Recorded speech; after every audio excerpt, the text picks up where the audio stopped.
కేదార్దేవ్పల్లి లక్ష్మీగూడలో కొనసాగుతున్న హైడ్రా కూల్చివేతలు. జొన్న రొట్టెలు అమ్ముకునే వారిని కూడా వదలని అధికారులు. మా బ్రతుకులు రోడ్డుపై పడ్డాయి, మేము చచ్చిపోవాలా అని తన గుడిసె కూల్చివేయడంతో ఆవేదన వ్యక్తం చేస్తున్న బాధితురాలు.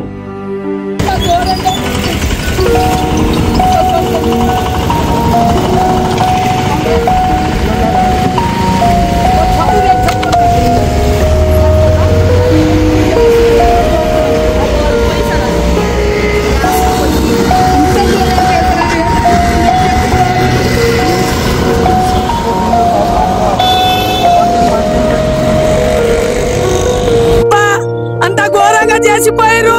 నేను ఎట్లా బతకాలి, నేను ఎట్లా ఉండాలి? నా పైసలు బాయే, జాతర చేసిన రొట్టెల పైసలు బాయే, చిల్లర పైసలు బాయే. మా ఆయన చచ్చిపోదు, నా బతుకు ఏముంది చూపించుకోరి. నేనైతే ఎట్లా అంటే అట్లా చచ్చిపోతా చూడు. మీ పేరు మీద బాగుండే చూడు. ఎవరు ఉన్నారో వాళ్ళు వచ్చి నా బతుకు తేరి చూపించాలి. మంచిగా ఉండేది చూడు. నా కొడుకు లేరు, నాకు బిడ్డ లేరు. రోడ్డు మీద బతుకుతున్నా సార్. నా పరిస్థితి బాగలేదు సార్. మరి ఘోరంగా బతుకుతున్నా.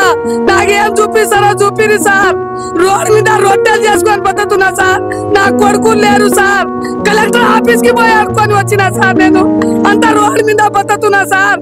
నా పరిస్థితి బాగలేవు సార్. అన్ని కూడా కాలలో కూడా పడ్డా. నేను పెద్ద సార్ కాలలో పడ్డా కూడా ఆగలేడు. వచ్చి తన వేసి మా ఆయన లోపల దొబ్బిరు సార్. నా బతుకు ఎట్లా, నేను ఎట్లా బతకాలి, నేను ఎట్లా సావాలి?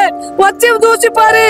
ఎవరైనా పెద్దోళ్ళు ఎవరో, ఎమ్మెల్యే ఎవరెవరు వచ్చిర్రు వచ్చి చూసిపోరు సార్. నా బతుకు తేరి చూసిపోరి. సావాలా నేను బతకాలా? ఎట్లా చెప్తారో అట్లా రారి. నేను మాత్రం బతకను సాయంత్రం దాకా. మీరు ఎట్లా చేస్తారో వచ్చి చెప్పారు సార్. మా బతుకు తేరు ఎట్లా ఉంది? రోడ్ మీద బతుకుతున్నావు, ఎట్లా బతకాలి? మాకు ఇల్లు లేవు, మాకు జాగా లేవు, భూమి లేవు. రోడ్ మీద కూర్చోగట్టుకొని ఉంటున్నా సార్. కాలు పట్టుకున్నా సార్ కూడా ఇదే లేడు. అట్లా చేసిరు మాకు సార్. ఏం చేద్దాం? ఎంతగాని చెప్పాలి? చెప్పి చదువు